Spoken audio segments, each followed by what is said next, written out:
हमारा देश पाखंडियों का देश है। हम आरोपी को कब हिंदू मुसलमान और कब यहाँ राजपूत जाट पे तब्दील करते ये षड्यंत्र है कि ये कब जाति का भूत बाहर आ जाए और कब जाति का भूत अंदर घुस जाए। क्या हमारी वो 17 साल की बेटी अगर ये नालायक करनी सेना वाले से राजपूत की बेटी नहीं मानते हैं तो थूकता है भारत ऐसी करनी सेना पर जो उस बेटी को राजपूत की बेटी नहीं मानता है। उसके पिता की हत्या कर दी गई, उस पर मौन रहता है। उसका मैं ये कहना चाहता हूँ कुछ तो शर्म करो यार। ये काम नहीं है राजपूतों का, ये घिनौना काम नहीं है कि बलात्कारी के साथ खड़े होकर दावा करो कि हम राजपूत। थूकता है भारत ऐसे राजपूतों का। पर कानून अगर यही कहता है कि पास्को में गिरफ्तार किया जाना चाहिए तो फिर पास्को के तहत मुकदमा दर्ज है। इन बेटियों का आरोप है, आरोपी बिरजा भूषण को गिरफ्तार न करने वाली पुलिस को जेल में क्यों डाला था? क्योंकि सत्ता पे 2013 में जो बैठे थे मनमोहन सिंह कांग्रेस की सरकार, वह हमारे देश को संविधान के तरीके से चला रही थी और आज नरेंद्र मोदी इसको संविधान को किनारे रख करके संघ के विधान से चला रहे हैं। इसलिए यौन शोषण करने वाला छुट्टा सांड की तरह घूम रहा है और यौन की शोषण की शिकायत करने वाली बेटियां या सजा भुगतने के लिए दिवस है। बिरजा भूषण शरण सिंह को ज्ञान है कि गोधरा में राम भक्तों के, राम सेवकों की जो बोगी थी उसमें आरएसएस बीजेपी के किन गुंडों के सारे पर आग लगाई गई, इसलिए ये मुंह नहीं खोल पा रहे हैं, उसको जेल में नहीं डाल पा रहे। मैं दावे के साथ में कह सकता हूं अगर उसका नार्को टेस्ट कर दिया गया तो बताने वाला है कि नरेंद्र मोदी, अमित शाह कौन था इनमें गुनाहगार जिसने गोधरा में वहां बोगी जलवाने का षड्यंत्र किया था। ये बात भी मैं दावे के साथ में कह रहा हूं। इसलिए डर के मारे इन्होंने तय कर लिया है कि कुछ भी हो जाए ओलंपिक पदक विजेता बेटियों की शिकायत पर बिरजा भूषण शरण सिंह को जेल में नहीं डालना। क्या कहेंगे भूपेंद्र जी, आज जो है 20 दिन हो गए हैं और जो देश की महिला है, देश के पहलवान हैं, उनको जो एफआईआर कराने के लिए जंतर मंतर का सहारा लेना पड़ता है। आज जो बृजभूषण जी का जो बयान हुआ है, उन्होंने अपने बयान में सरासर जो है वो सारे आरोपों को गलत कहा है और जो बहनें भी हैं वो बयान के लिए गई हैं। इस पर आपका क्या कहना है? नहीं देखिए, जो आपने कहा, आप सवाल कर रहे हैं मुझे, मैं आपसे ही जरा जानना चाहता हूँ आपके माध्यम से। ये रोज यहाँ आकर के कवर कर रहे हैं। जिस दिन यहाँ ओलावृष्टि थी, जिस दिन यहाँ बरसात में भीगी हैं बेटियां, ये तमाम यहाँ बैठी हुई। मैं पहले विनेश और साक्षी की तरफ से आपको बताना चाहता हूँ, बहुत बड़ी बात है। विनेश और साक्षी ने कहा कि हम अपनी जो शिकायतें हमने की है हम उसके लिए नार्को टेस्ट कराने के लिए तैयार हैं। और मैं उनकी तरफ से एक और बात जोड़ता हूँ देशवासियों, और मैं चाहूँगा बल्कि मैं हो सकता कल या परसों में उनके माध्यम से मैं सुप्रीम कोर्ट के मुख्य न्यायाधीश की अध्यक्षता में जो बेंच है या उनके चैम्बर तक भिजवाने के लिए, और जिस मामले में जहां सुनवाई हो रही है विनेश और साक्षी शपथ पत्र बना के देंगे, एफिडेविट, कि हम अपनी शिकायत को लेकर इतने अडिग है कि हम अपना नार्को टेस्ट कराने के लिए तैयार हैं। बस इतना सा एफिडेविट आरोपी कुश्ती महासंघ का अध्यक्ष बिरजा भूषण शरण सिंह भी कोर्ट में पेश करने की ताकत रखी। ये जो आपका सवाल है, इससे बड़ी प्रमाणिक बात मैं और कुछ कह नहीं सकता। लेकिन तो सारे आरोपों को वो इनकार कर रहे हैं कि यहाँ पे जंतर मंतर पर लोग जो भीड़ इकट्ठा है वो भी एक बार इशारा करें तो लाखों की तादाद में। बिल्कुल सही। देखिए इसका आप थोड़ा समझ लीजिएगा कि बिरजा भूषण शरण सिंह का एक यही ये धमकी है, ये चुनौती है। अभी देखिए करणी सेना वाले उसके पक्ष में फील्डिंग कर रहे हैं। मैं करणी सेना वालों से पूछना चाहता हूँ कि इनकी ही पार्टी का एक कुलदीप सेंगर, उसने 17 साल की राजपूत की बेटी के साथ बलात्कार किया, तब करणी सेना वाले कहां मर गए थे? उस पीड़िता के पिता को झूठे मुकदमे में जेल में बंद करवाया, तब करणी सेना वाले कहां मर गए थे? उसको जेल में हिरासत में मरवा दिया, जान से हत्या करवा दी, तब करणी सेना वाले कहां मर गए थे? ये मैं देश के उन लोगों से कह रहा हूं, हमारा देश पाखंडियों का देश है। हम आरोपी को कब हिंदू मुसलमान और कब यहाँ राजपूत जाट पे तब्दील करते, ये षड्यंत्र है। मैं गया था और मैंने देखा उन्नाव के क्षेत्र में 3 किस्म के राजपूत मिले वहां मुझे। एक जो बहुत खुश थे कि नाबालिग बेटी का बलात्कारी के खिलाफ भूपेंद्र रावत आप बोलते हैं, बहुत अच्छी बात है। और एक तबका मिला, उन्होंने कहा नहीं गलत करते हैं आप, इससे एक राजपूत नेता की इमेज खराब होती है।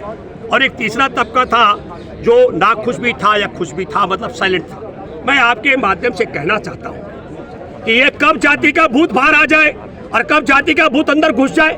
क्या हमारी वो 17 साल की बेटी अगर ये नालायक करनी सेना वाले से राजपूत की बेटी नहीं मानते हैं तो थूकता है भारत ऐसे करनी सेना पर जो उस बेटी को राजपूत की बेटी नहीं मानता है। उसके पिता की हत्या कर दी गई, उस पर मौन रहता है। उसके चाचा को जेल में डाला गया और निर्दोष को, और उसके वो पीड़ित लड़की, उसकी चाची, उसकी मौसी और उसके वकील पर गाड़ी चढ़ाई गई जिसमें वो बेटी और उसका वकील जीवन और मृत्यु के बीच में जूझ रहा है। उसकी मौसी और चाची की डेथ हो गई, हत्या हो गई। अब मैं ये कहना चाहता हूँ, कुछ तो शर्म करो यार। ये काम नहीं है राजपूतों का, ये घिनौना काम नहीं है कि बलात्कारी के साथ खड़े होकर दावा करो कि हम राजपूत हैं। थूकता है भारत ऐसे राजपूतों पर। मैं हैरान हूं, पर मैं आपके माध्यम से कहना चाहता हूं एक बात रोचक तरीके से।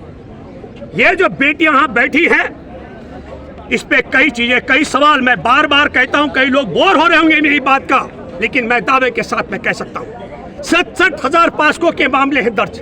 जो 67,000, उन सब मामलों में शिकायत दर्ज होते ही आरोपी गिरफ्तार हुए। जो दूर रहे होंगे तो टाइम से लगा होगा पकड़ने में, लेकिन जो पकड़ में आए जेल में डाले गए। तो 67,000 मुकदमे में आरोपियों को गिरफ्तार करके जेल में डाला गया। अगर ये गैर कानूनी था जेल में डालना, तो हमारे देश के चीफ जस्टिस, मुख्य न्यायाधीश सुप्रीम कोर्ट के जो हैं, मैं उनसे अपील करता हूं उन 67,000 मुकदमों को दर्ज करने वाले और आरोपियों को तत्काल जेल में डालने वाले पुलिसकर्मियों को दंडित किया जाए। पर कानून अगर यही कहता है कि पास्को में गिरफ्तार किया जाना चाहिए, तो फिर पास्को के तहत मुकदमा दर्ज है। इन बेटियों का आरोप है, आरोपी बिरजा भूषण को गिरफ्तार न करने वाली पुलिस को जेल में क्यों नहीं डाला जा रहा? देखिए वो 67, एक मिनट, दो, जो लिखित शिकायत तत्काल एफआईआर में तब्दील होनी चाहिए। अगर वो गैर कानूनी था तो पहले क्यों उस लिखित शिकायत एफआईआर में तब्दील की गई है? उन सबको एफआईआर में तब्दील करने वालों को जेल में डालो। और अगर ये कानून संगत है तो कनाट प्लेस के जिस पुलिसकर्मी ने यौन शोषण के पास्को की शिकायत को एफआईआर में तब्दील नहीं किया, उसे जेल में डालो। और मैं फिर एक और बात कहना चाहता हूँ, गैर गंभीरता यही नहीं है, गैर गंभीरता यह भी है मुख्य न्यायाधीश जी। 7 शिकायतें हैं 7 पीड़ितों की, 7 बेटियां अलग अलग पीड़ित हैं, और आपने 2 एफआईआर में धृतराष्ट्र की तरह आंखें बंद कर दी। तब मैं ये कहना चाहता हूँ सब कुछ कानूनी तौर पर गड़बड़ क्यों हो रहा है। फिर एक मैं माफी चाहता हूँ, कई लोगों को भक्त है, आसाराम के एक भक्त यहाँ भी मिला, उसने कहा आसाराम का जिक्र मत करो, लेकिन क्योंकि करना पड़ेगा। 2013 में यौन शोषण के खिलाफ वही कानून था जो आज भी है, पर 2013 में यौन शोषण करने वाला आसाराम, जिसकी चौखट पर देश के सब बड़े नेता जाते थे, और उस बेटी ने कोई गोल्ड मेडल नहीं जीता था, बलात्कार पीड़िता ने, उसके पिता को कोई नहीं जानता, और वो लड़की और उसका पिता गए थाने में, मुकदमा दर्ज हुआ और आसाराम को जेल में जाना पड़ा, सजा भुगत रहे। और यहाँ भैया रुको, यहाँ ओलंपिक पदक विजेता बेटियां, अरे भारत के अंधभक्त नहीं जानते होंगे विनेश फोगाट को, साक्षी मलिक को, लेकर संसार जानता है, संसार जानता है बजरंग पूनिया को। यहाँ के सांसदों को बताना पड़ेगा, अगर दिल्ली का सांसद चला जाए गाजियाबाद से बताना पड़ेगा मैं किसकी औलाद, किसका क्या मेरा नाम है। लेकिन ओलंपिक पदक विजेताओं को संसार में बताना नहीं पड़ता, संसार जानता है।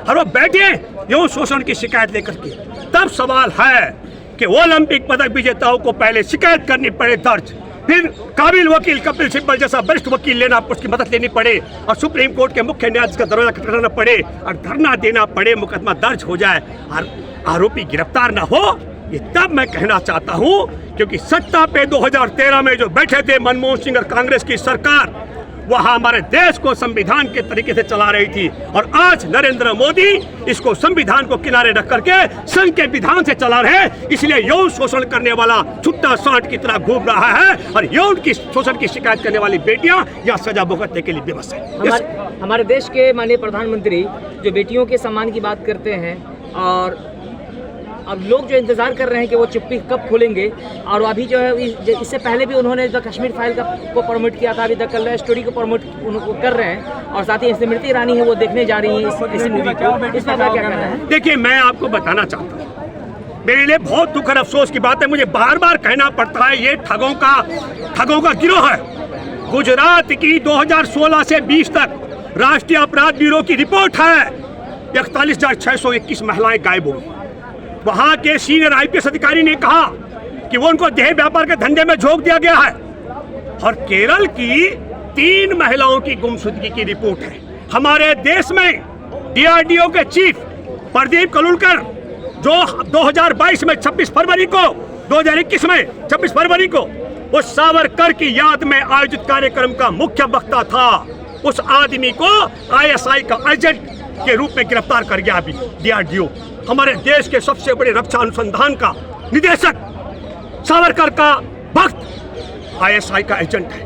तो हो सकता है कि उस आईएसआई के एजेंट के ही माध्यम से केरल की 3 लड़कियों को या 3 परिवारों को पटाया गया हो।